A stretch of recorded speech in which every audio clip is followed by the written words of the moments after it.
Bom, pessoal, hoje nós vamos conversar sobre leite UHT, aquele leite da caixinha, né? Qual que é a questão envolvida aqui? Nós temos um leite que passou por uma ultra temperatura, por isso que tem esse U aí, ultra high temperature.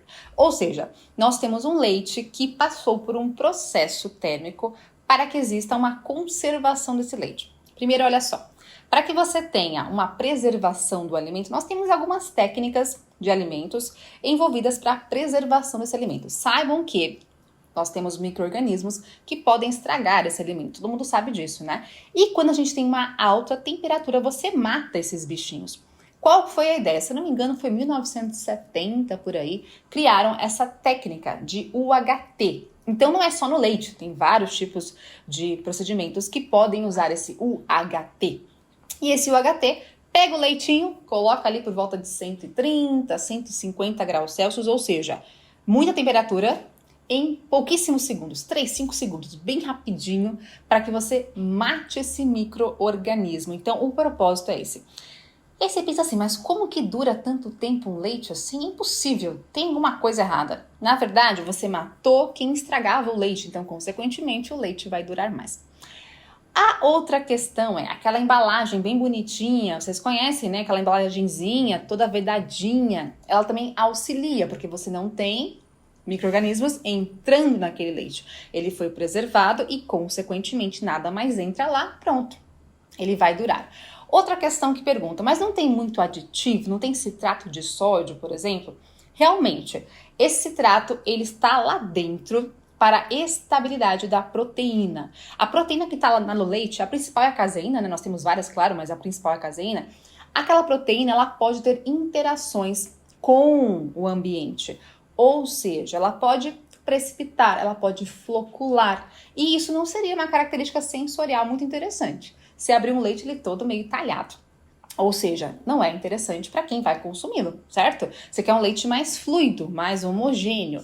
E é por isso que existe a adição de citrato de sódio para que, consequentemente, tenha essa estabilidade da proteína. Então, é algo para manter a característica sensorial dessa proteína do leite. Ou seja, ela está lá numa quantidade adequada, estudada. Nós temos até um documento que é o Codex Alimentarium, que faz essa regulamentação, que faz essa quantidade, quanto que pode ser adicionado. Eu sei que tem sempre uma empresa ou outra fraudulenta e coloca mais, que sai até no noticiário, né? Isso acontece sim em qualquer área, não só alimentar. Existem erros que podem acontecer, infelizmente, eu sei disso. Mas empresas sérias vão colocar quantidades adequadas. Existem outros aditivos, de repente vitaminas, minerais, podem existir também, mas todos eles são regulamentados e seguros.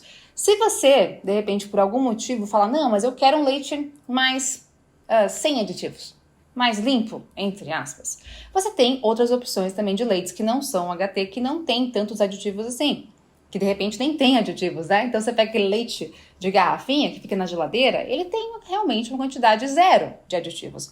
Mas a questão é que ele dura muito menos tempo e ele é muito mais caro. Hoje a gente sabe, né, o quanto que o valor dos alimentos está muito caro.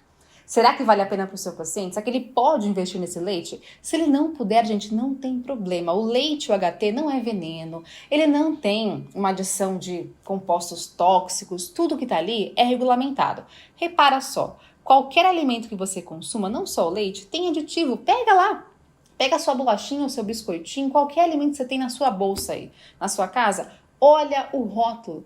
Todos eles têm vários tipos de componentes. Claro que quanto mais in natura, melhor, não é? Quanto menos ingredientes, realmente é mais interessante.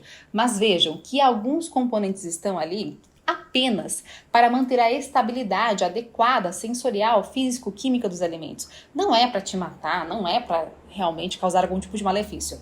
A gente sabe que alguns alimentos industrializados têm um excesso de alguns componentes, sódio de repente, algum adoçante em excesso que causa uma alteração, enfim. A gente sabe que depende muito de cada alimento. Claro, quanto mais raiz, quanto mais natural, melhor. Mas lembrando que nós precisamos desses estabilizantes, desses conservantes, para que a gente consiga ter um consumo alimentar adequado.